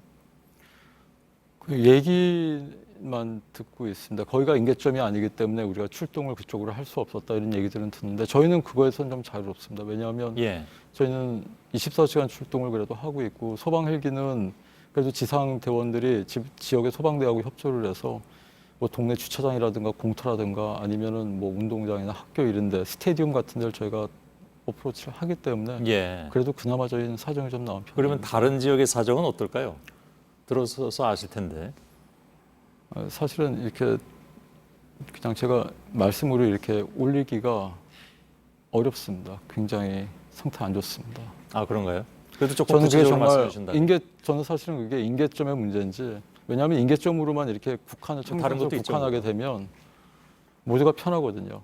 아무래도 안전할 수 있죠. 아무래도 안전할 수 있고 그리고 인계점의 위치가 적절하지 않으면 거기는 인계점이 너무 뭐 멀거나 아니기 때문에 출동을 안 해도 된다고 할 수 있고 그럼 출동을 안 하거나 출동을 안 함으로 인해서 굉장히 많은 사람들이 편해집니다. 사실은. 일을 안 하면 편하지 않습니까, 모두가?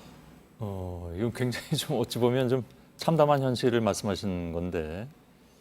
저도 외상외과를 하지 않았으면은 저도 다른 일반 그냥 정규 수술을 집중하는 과를 해서 했으면은 세상의 여러 분야하고 아마 접점이 없었을 텐데요. 못 볼 걸 봤다는 생각이 많이 듭니다, 저는. 한국 사회에서 그러니까 다들 이유는 있어요. 다들 이유는 있는 거죠.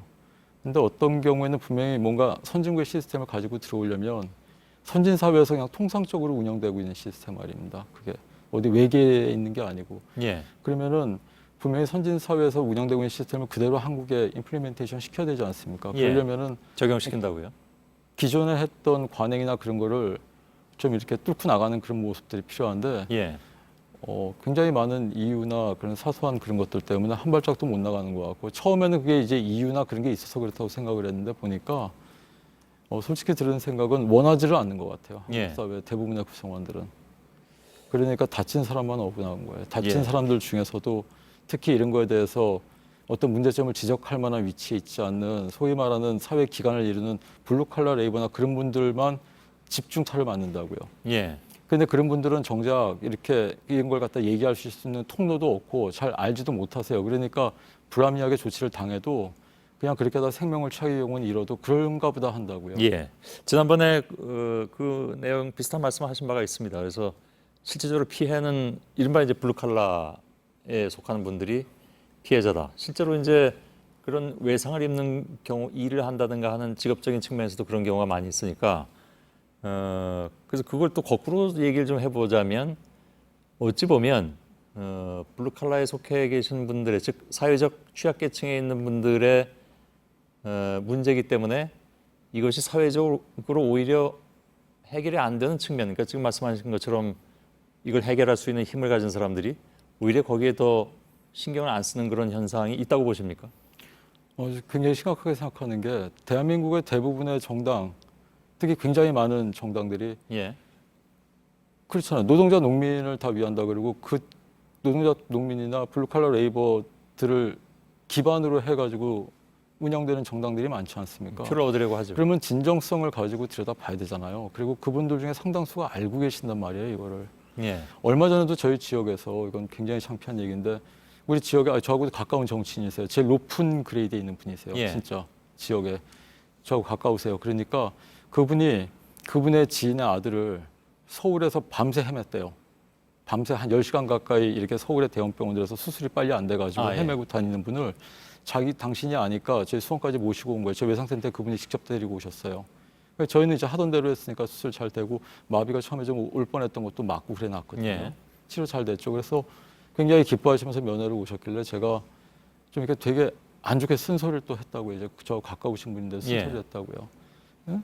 님께서는 이런 포지션에 계시니까 지금 이 환자가 이렇게 잘 되는 것만 보셨지만 님을 모르시는 대부분의 블루칼라 레이버들은 이런 경로를 겪지 않고 장애가 남았을 겁니다. 예. 마비가 되거나 절단을 했을 겁니다. 그렇게 말씀을 드렸다고요. 뭐 심하면 사망하는 경우도 있고. 예, 그러다가 사망하죠. 그런 언론에 가끔 터져 나오지 않습니까? 그런 예. 것들이. 근데 그게 간혹 터지는 얘기가 아니라고요. 매일매일 세월호가 터진다고 보시면 돼요. 그런 것들이 단지 이렇게 보이지 않을 뿐이에요. 예. 근데 언론인부터도 그러시잖아요. 저하고 또 잘하는 언론인 한 분도 그런 얘기를 자유롭게 하신단 말이에요. 내가 어디 불편했었는데 어디 응급실에 어느 대학 교수에 그렇죠. 빅5 병원들 서울에 많으니까 어느 교수님한테 연락해서 잘 받았다. 자랑스럽게 얘기하는 거 많이 듣거든요. 그러면 이렇게 마음이 전 사실은 대단한 노동운동가나 저는 노동자 서민을 위해서 산다고 제 스스로 생각하지 않습니다. 저도 그냥 월급 받으니까 사는 저는 일반 직장인인데 예. 한국에는 근데 분명한 건 그쪽에 대한 서포트를 지지하면서 사는 굉장히 많은 집단들이 있잖아요. 예. 정관계. 그렇죠. 그런데 그런 분들이 정작 이거를 설명을 하려고 해도 잘 듣지 않는 경우도 있어요. 그런데 그건 전 이렇게 돌아가는 사회 메커니즘은 전 그냥 이해가 가지 않습니다. 예. 이건 좀 정의에 대한 문제 이전에 그리고 경제적으로도 BC 레이쇼가 나오는 사업이거든요. 이게 예. 경제학자들도 얘기한다고요. 그분들 잘 치료를 해서 사회에 잘 복귀시켰을 때 장애를 최소화시키면서 그러면 경제적으로도 좋거든요. 사회적 비용이 그만큼 덜 들어간다. 그렇습니다. 예. 그럼에도 불구하고 이렇게까지 한 발짝도 못 나가는 이유를 워낙 여러 군데서 걸려 있으면서 예. 힘들기 때문에 참 어렵습니다. 여러 가지가. 제가 이렇게 질문을 점차 마지막으로 갈수록 그러면 이건 어떤 대책을 세워야 되겠는가를 여쭤보려고 했는데 약간 좀 갑갑해집니다, 솔직히. 그러나 이국종 교수께서 워낙 현장에서 많이 겪으셨을 테니까 어떻게 해야 된다고 봅니까? 지난번에 왜 그 소위 이국종 예산이 한 200억 원 정도 더 플러스돼서 책정된 바도 있습니다. 그거는 그러면 제대로 쓰이고 있는 것인가? 아니면 그것 가지고도 모자라는 것인가? 아니면 그것이 예산의 문제가 아니라든가? 어떻게 생각을 하십니까? 저는 언론의 선생님의 역할이 정말 크다고 생각하는 게 제가 부탁드리겠습니다. 예. 전에 선생님께서 그 외상센터가 있는데도 불구하고 잘 어떻게 됐는지 몇 차례 지적하신 적이 있거든요. 예. 그러니까 오늘 같은 경우도 저 같은 사람이 이렇게 와서 제가 이런 자리에 나온다고 말을 다 못합니다. 속에 있는 얘기를. 그게 그렇겠죠. 아니라 예. 이 시간을 만약에 집중 취재 같은 걸로 해서 한번 들여다보시면 한 번만 들여다봐 주시면은 그게 더 중요하다고 봅니다. 그러면 한번 그 예산이 어디로 갔는지를 한번 보십시오. 그게 어떻게 됐나. 예. 그리고 알겠습니다. 그런 거에 그러면 대해서는 그렇게 사실은 하겠습니다. 장관도 예. 지금 왜 문제냐 하면 이슈화가 될 때마다 이렇게 쑥 올라왔다가 그냥 없어지는데 예. 그러니까 그럼 거꾸로 얘기하면 이슈가 그럼 계속 터질 수는 없지 않습니까? 그럼 누가 계속 이슈 메이커처럼 일을 할 수는 없지 않습니까? 예. 그렇죠? 저희들끼리 우스갯소리를 얘기한다고요. 그럼 북한군이 매일 넘어와야 되겠다 이렇게까지 얘기하는데. 예. 어떤 뜻인지 북한 알겠습니다. 청년 한 명이 그때 완전히 다 무너져 내려가던 중증외상 시스템 누가 쳐다도 안 보고 완전히 한마디로 속된 말로 막 가고 있던 걸 갖다가 그나마 다시 언론의 데스크 위에 올려놔가지고 예. 그나마 한번 조명을 받으니까 그래도 장관이 몇 번 말씀하셨잖아요. 장관님이 진정성을 갖고 말씀하셨겠죠. 그럼 움직여야 되잖아요. 예. 거꾸로 얘기하면 언론에서도 그렇게 많이 조명을 해주시고 창피할 정도로 창피합니다. 사실은. 예. 그렇죠. 의료계에서 뭐라 그랬냐면 언론에서 심층 취재나 집중 취재 같은 거 있죠. 무슨 탐사 프로그램에 한 번 나오면 그 사업은 끝났다 그래요. 이 사업 시작한 지 얼마나 됐는데 작년 말에 그런데 터져 나온다고요. 예. 탐사 보도 같은데 소재가 된다고요. 이런 게. 근데 탐사 보도에 소재가 됐던 내용들이 선생님이 벌써 한 1년 전에 짚으신 내용들이에요. 예. 한 발짝도 개선이 안 되는 거예요. 그러니까. 예. 그렇죠? 그러니까 이렇게 계속 이슈화가 되면서 언론에서 이렇게 하는 것들이 계속될 수도 없고 그리고 장관이 말씀하시고 언론에서도 이렇게까지 집중 조명을 해주셨는데도 이렇게 지지부진하게 못 가는 정도가 아니라 일부는 도덕적 해이까지 보이고 있으면 예. 끝난 거죠, 사실은. 알겠습니다. 그 듣기에 따라서는 너무 좀 비관적으로 말씀하신다라는 평가들도 있습니다. 뭐 다 들으셨겠습니다만은. 그래서 제가 오늘 어떤 말씀을 하실까 좀 궁금하기도 했는데 굉장히 그 실상을 아프게 말씀하시는 그런 것은 맞는데 그러나 그냥 무조건 냉소적이라고 보기엔 좀 어려운 측면이 있는 것 같고요. 이게 또 이런 말씀드리긴 뭐하지만은 시간이 다 되긴 했는데 다만 오늘 저희들한테 나름의 과제를 주시는 것으로 저희가 생각을 하고 외상센터의 문제점이라든가 그런 것들을 지속적으로 관심을 갖고 아까 말씀하신 그 예산이 어디를 쓰이고 있는 것인가 하는 문제까지도 포함해서 저희들도 한번 잘 취재를 좀 해보도록 하겠습니다. 사실은 그 마지막으로 조금 부드러운 얘기도 하고 끝내려고 했는데 전혀 분위기 그렇게 만들지 않으시기 때문에 제가 그렇게 하지는 않도록 하겠습니다. 죄송합니다. 그리고 아닙니다. 많이 예. 도와주셔서 감사하게 생각하고 있습니다. 예. 언론에서 많이 그나마 이렇게 짚어주셨기 때문에 이만큼까지 왔는데 거기에 대해서 이제 의료계에서 다른 얘기들은 당연히 많습니다. 제가 아는 분야만 중요한 건 아니지 않습니까? 저도 그런 거에 대한 갈등이 없는 게 아닙니다. 제가 아는 분야만 중요하다고 생각하지 않습니다. 알겠습니다. 저희가 그 문제를 취재함에 있어서 혹시 뭐 시간을 뺏어드릴 수도 있는데 최소화하는 차원에서 취재에 들어가도록 하겠습니다. 감사합니다. 오늘 나와주셔서 고맙습니다. 감사합니다. 예, 이국종 교수였습니다.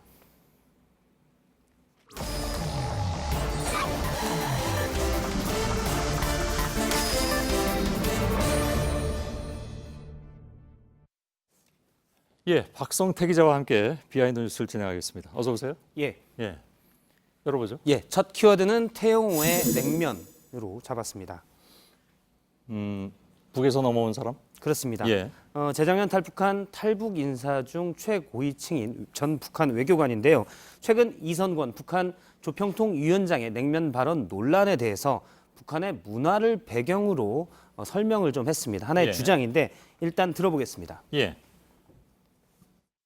북한에서 밥이 목구멍으로 넘어가는가라는 발언은 부모가 자식들에게 상급이 하급에게 늘상 하는 말입니다.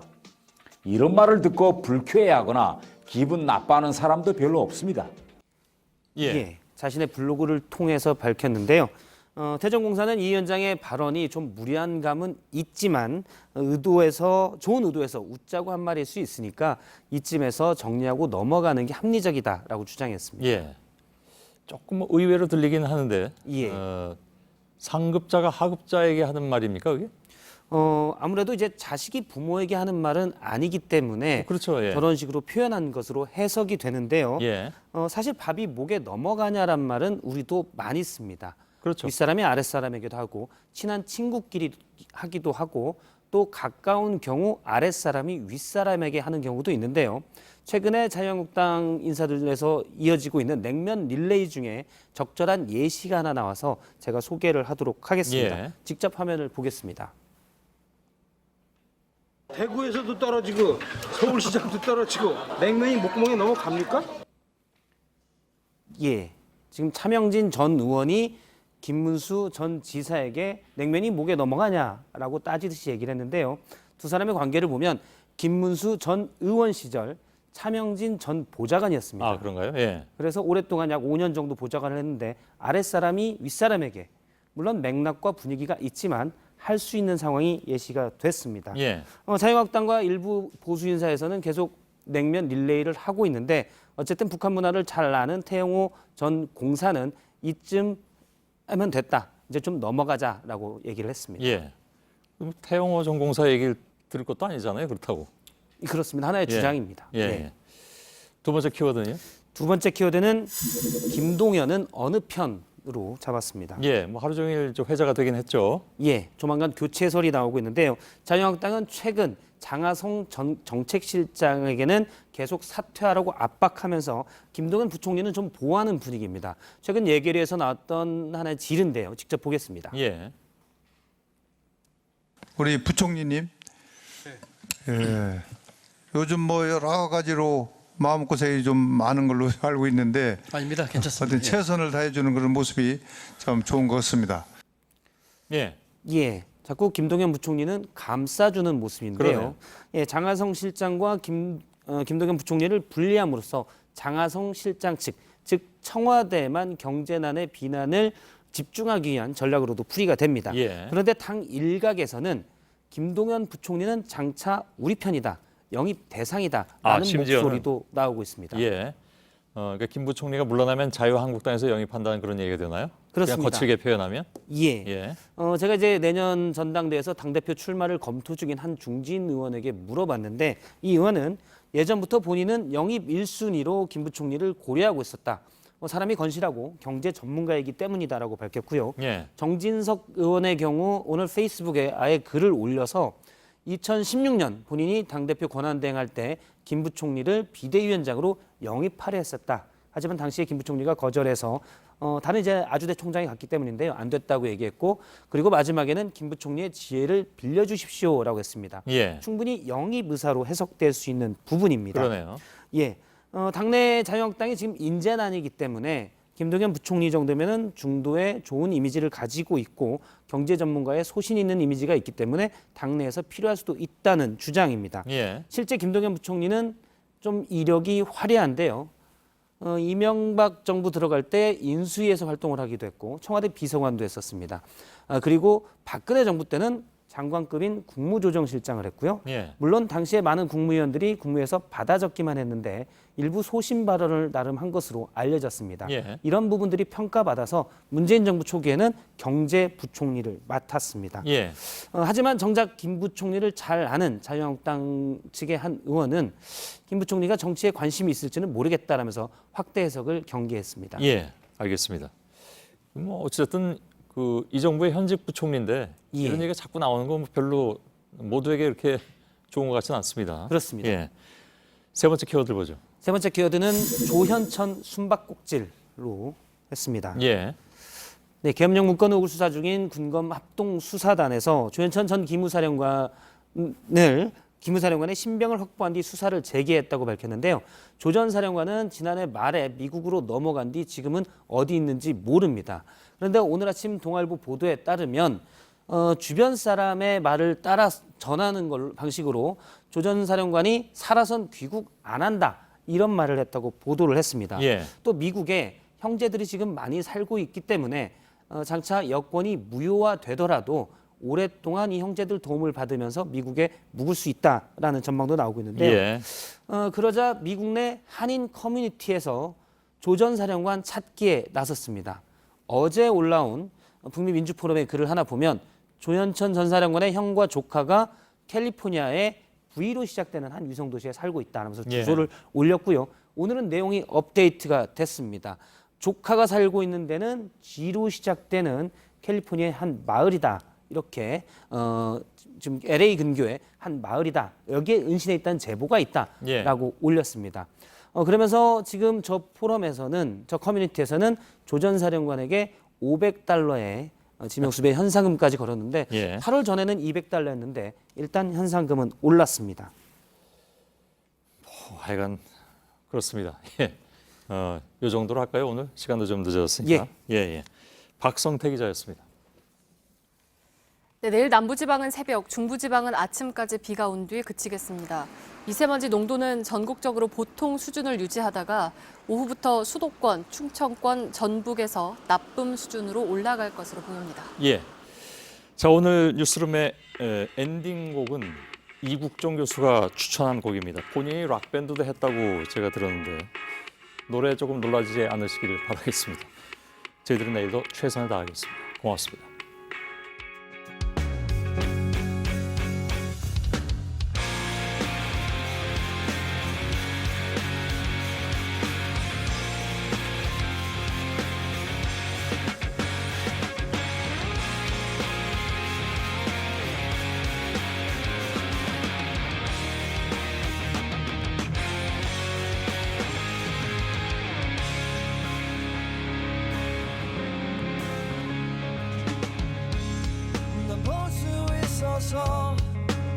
누구도 마주하지 못했던 커다란